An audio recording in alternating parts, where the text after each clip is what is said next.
एक बार पुनः स्वागत है आपका हमारे चैनल NCERT सॉल्यूशन 99 पर। दोस्तों हमें आशा है आप अच्छे होंगे, स्वस्थ होंगे और आपकी पढ़ाई अच्छे से चल रही होगी। दोस्तों आज हम जो है हिंदी साहित्य और व्याकरण से संबंधित एक प्रश्नोत्तरी लेके आए हैं। ये प्रश्नोत्तरी दोस्तों आपकी आगामी परीक्षाएं MPTET grade first, MPTET grade 2, TGT, PGT, NBS, KBS और दोस्तों सभी जो है टीचर्स एग्जाम के लिए दोस्तों ये प्रश्नोत्तरी बहुत ही रामबाण साबित होगी। तो दोस्तों स्टार्ट करते हैं इस प्रैक्टिस सेट को। तो दोस्तों आज प्रैक्टिस सेट दोस्तों 6 करेंगे। इससे पहले दोस्तों हमने 5 प्रैक्टिस सेट करा दी, जिन्हें आप प्लेलिस्ट में जाकर के देख सकते हैं। पहला क्वेश्चन दोस्तों पूछा गया है कि निम्नलिखित में से कौन सा वर्तनी की दृष्टि से शुद्ध है। बताना दोस्तों, आशीर्वाद की सही वर्तनी बताना है। आशीर्वाद दोस्तों 4 दिए हैं ऑप्शन, आशीर्वाद और दोस्तों आशीर्वाद। तो दोस्तों वर्तनी की दृष्टि से सही है दोस्तों वो है सी, आशीर्वाद। आशीर्वाद दोस्तों इस तरह लिखा जाता है, इस तरह इसका राइट आंसर दोस्तों सी है। सिद्ध कवियों द्वारा प्रयुक्त भाषा को कौन सी भाषा कहा जाता है। दोस्तों बताना है सिद्ध कवियों की जो भाषा थी दोस्तों आदिकाल से संबंधित प्रश्न है ये। सिद्ध कवियों की भाषा को कौन सी भाषा कहा जाता है। तो दोस्तों सिद्ध कवियों की भाषा को दोस्तों संध्या भाषा कहा जाता है। 4 ऑप्शन डिंगल, अपभ्रंश, अवट और संध्या। तो सिद्ध कवियों की जो भाषा दोस्तों तो संध्या भाषा कहा जाता है। पद्मावत के अनुच्छेदों को क्या कहा जाता है। दोस्तों पद्मावत जो है महाकाव्य के रचयिता दोस्तों मलिक मोहम्मद जायसी है। इन्होंने 1540 में दोस्तों इस महाकाव्य की रचना की थी 1540 में। तो दोस्तों बताना है कि अनुच्छेदों को क्या कहा जाता है। तो दोस्तों पद्मावत के अनुच्छेदों को दोस्तों खंड कहा जाता है। इसका राइट आंसर दोस्तों सी है। इसमें दोस्तों टोटल जो है 57 खंड हैं, इसको भी आप याद रखेंगे।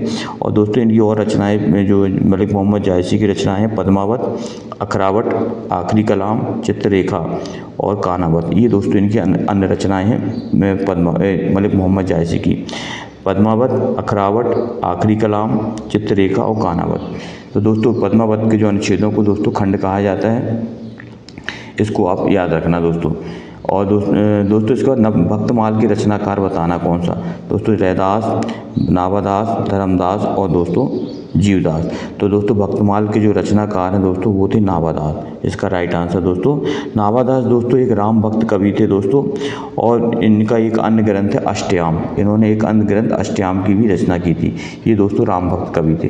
त्यागपत्र उपन्यास के लेखक का नाम बताना। दोस्तों बहुत ही महत्वपूर्ण उपन्यास है त्यागपत्र उपन्यास। यशपाल, भगवती चरण वर्मा, वृंदावन लाल वर्मा और जैनेन्द्र कुमार।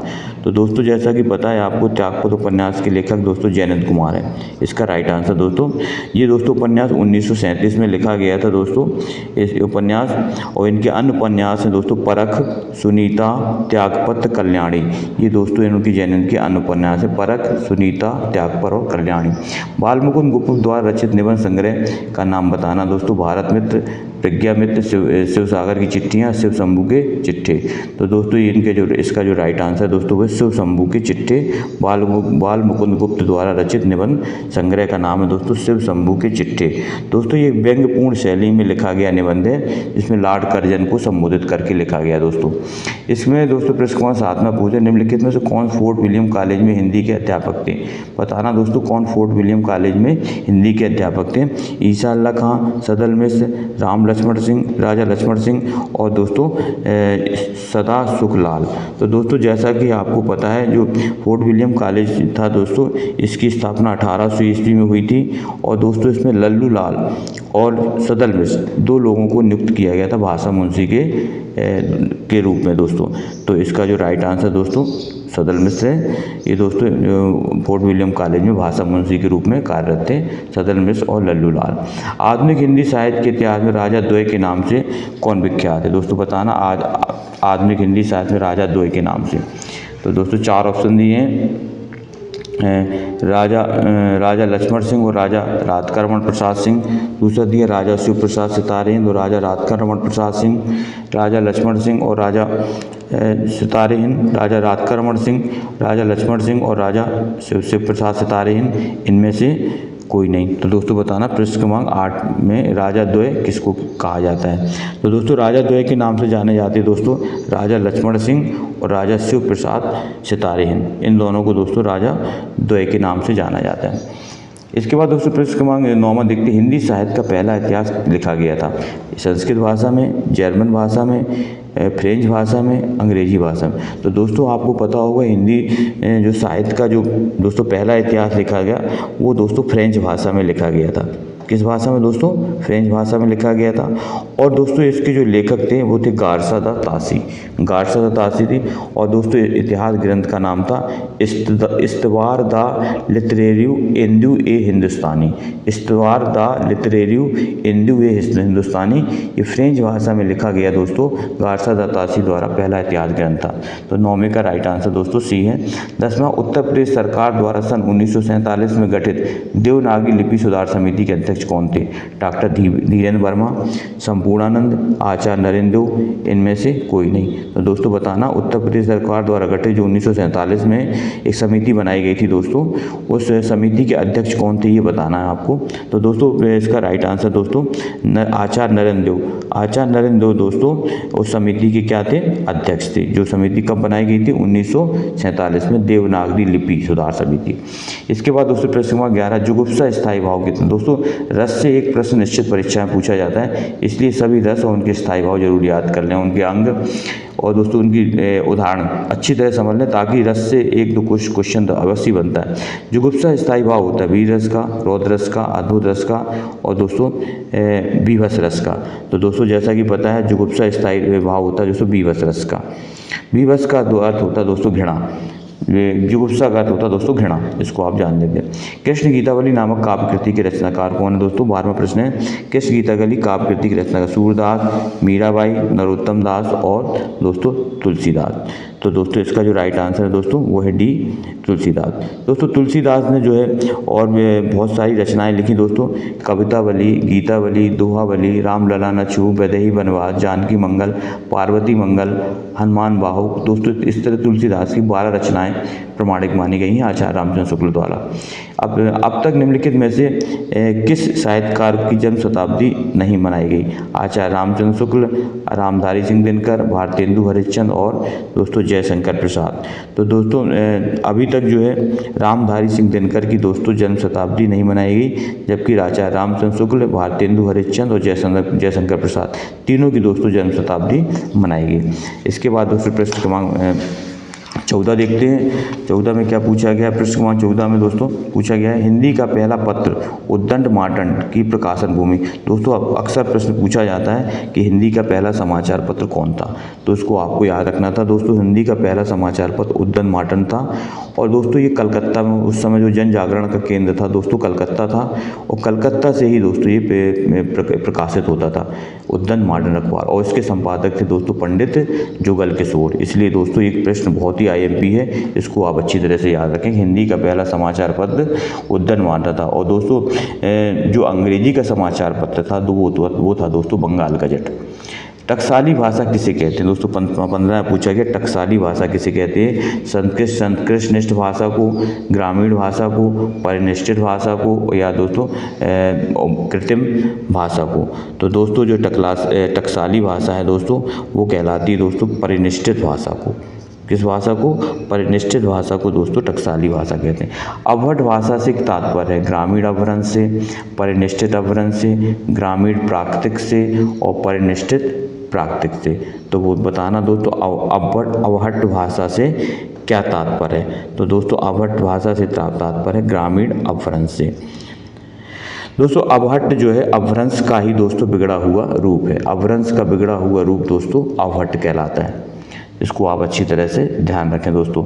इसके बाद नीचे भाषा की 4 विशेषताएं दी गई, उनमें से एक गलत है बताना।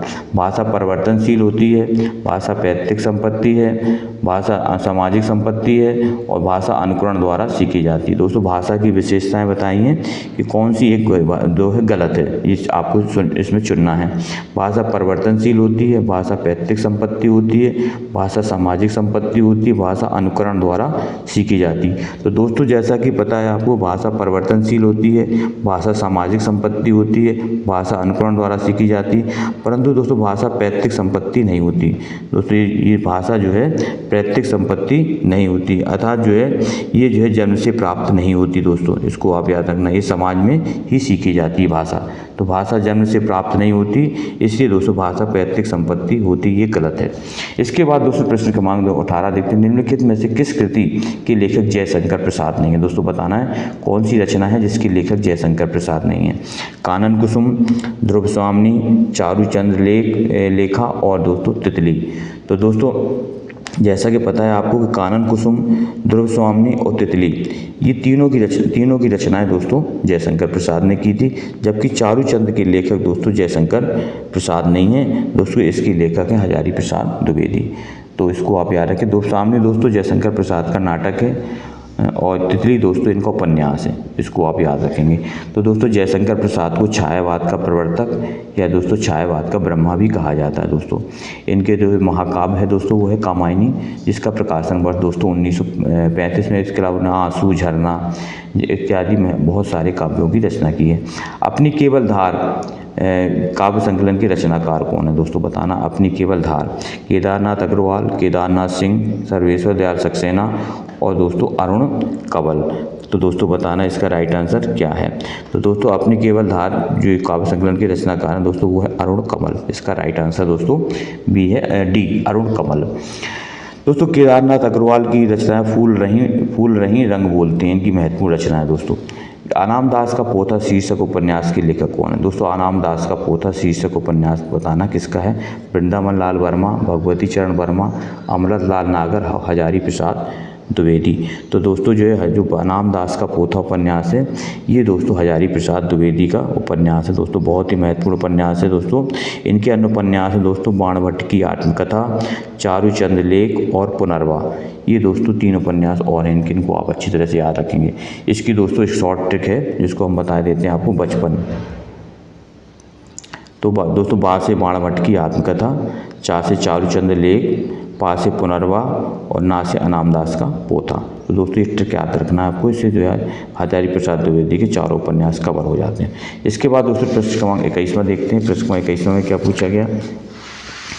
प्रश्न क्रमांक दोस्तों 21 में पूछा गया है राहुल सांकृत्यायन की आत्मकथा का नाम क्या है दोस्तों। प्रश्न क्रमांक 21 में पूछा राहुल सांकृत्यायन की आत्मकथा, मेरी जीवन कथा, मेरी जीवन यात्रा, क्या भूलूं क्या याद करूं और दोस्तों इनमें से कोई नहीं। तो दोस्तों राहुल सांकृत्यायन की जो दोस्तों आत्मकथा है दोस्तों उसका नाम है मेरी जीवन यात्रा। इसका राइट आंसर दोस्तों मेरी जीवन यात्रा। क्या भूलूं क्या याद करूं जो आत्मकथा दोस्तों हरवंश राय बच्चन की है। इसके दोस्तों 4 भाग हैं। क्या भूलूं क्या याद करूं, नीर का निर्माण, फिर बसेरे से दूर, 10 द्वार से सोपान। सिंह द्वार शब्द में कौन सा समास है। तो 22 में बताना दोस्तों तत्पुरुष, अव्ययभाव, कर्मधारय या इनमें से कोई नहीं। तो दोस्तों सिंह द्वार का जब विग्रह करेंगे दोस्तों तो इसका में दोस्तों विग्रह करने पर सिंह का द्वार, तो दोस्तों का विभक्ति का लोप हो रहा है दोस्तों इसमें, तो का विभक्ति का जो लोप हो रहा है दोस्तों इसलिए ये तत्पुरुष समाज का उदाहरण है। इसका राइट आंसर दोस्तों। नागार्जुन किस काव्यधारा के कवि हैं। तो दोस्तों नागार्जुन जो है आपको पता है प्रगतिवादी काव्यधारा के कवि हैं दोस्तों। प्रगतिवादी काव्यधारा जो थी वह काव्यधारी जो मार्क्सवाद से प्रभावित है दोस्तों। शोषण के प्रति सहानुभूति और शोषण का विरोध इस काव्यधारा की प्रमुख विशेषता है। और दोस्तों ये भी याद रखना है कि जो नागार्जुन की जो अन्य रचनाएं हैं दोस्तों वो हैं युगधारा, प्यासी पथराई आँखें, ये दोस्तों और जो है सतरंगे पंखों वाली और भस्मांकुर। ये दोस्तों नागार्जुन की और महत्वपूर्ण रचनाएं हैं। युगधारा, प्यासी पथराई आँखें, सतरंगे पंखों वाली, भस्मांकुर। इसके बाद दोस्तों प्रश्न क्रमांक 24 में देखते हैं निम्नलिखित में कौन सा नवगीत के प्रसिद्ध और नायक कवि हैं। बीरेन्द्र मिश्र, दुष्यंत कुमार, भवानी प्रसाद मिश्र, सर्वेश्वर द्वार सक्सेना। तो दोस्तों नवगीत के जो प्रसिद्ध और नायक कवि थे दोस्तों वो थे जो है बीरेन्द्र मिश्र। इसका राइट आंसर दोस्तों ए है। इसके बाद प्रश्न क्रमांक 25 में देखते हैं सिर्फ अपने जीवन काल में सिर्फ 3 कहानियों की रचना कर हिंदी कथा साहित्य में अपनी अमिट पहचान बना लेने वाले रचनाकार का नाम बताना है। तो दोस्तों उन्होंने अपने जीवन काल में सिर्फ 3 ही कहानियाँ लिखी थी दोस्तों और उसमें जो है उन्होंने अपना जो है सर्वश्रेष्ठ दोस्तों साबित कर दिया था। तो वो रचनाकार दोस्तों नाम बताना जिन्होंने अपने जीवन में कुल 3 कहानियाँ लिखी। तो दोस्तों इलाचंद जोशी, चंद्र शर्मा गुलेरी, अज्ञे और दोस्तों इनमें से कोई नहीं। तो दोस्तों अपने जीवन में जो 3 कहानियाँ लिखी थी वो दोस्तों थी कहानीकार चंद्रशेखर शर्मा गोले। दोस्तों बहुत महान बहुत बड़े कहानीकार थे दोस्तों। इन्होंने अपने जीवन में मात्र 3 कहानियाँ लिखी, जिसमें उनकी एक कहानी दोस्तों बहुत ही महत्वपूर्ण कहानी है, उसने कहा था, जिसका प्रकाशन वर्ष 1915 था। ये कहानी स्टोन जो है माइलस्टोन के नाम से जानी जाती है, मील का पत्थर। इसके अतिरिक्त दोस्तों की 2 अन्य कहानी और हैं, सुखमय जीवन और बुद्धू का कांटा। तो दोस्तों इन्होंने 3 कहानियाँ लिखी, उसने कहा था, सुखमय जीवन और बुद्धू का कांटा। ये 3 कहानियाँ दोस्तों चंद्रशेखर शर्मा गोलेरी की 3 कहानियाँ हैं। इन 3 कहानियों पर दोस्तों इन 3 कहानियों के दम पर उन्होंने अपनी अमिट पहचान बना लेने वाले रचनाकार। तो दोस्तों आज की ये टॉप 25 क्वेश्चन थे दोस्तों। आई होप कि दोस्तों आपकी प्रश्नोत्तरी पसंद आई होगी। दोस्तों आपसे पुनः एक निवेदन है कि दोस्तों आप हमारे चैनल को सब्सक्राइब कर दें, लाइक कर दें और इस प्रश्नोत्तरी को शेयर कर दें। दोस्तों आपका दिन शुभ हो। जय हिंद, जय भारत दोस्तों, वंदे मातरम दोस्तों।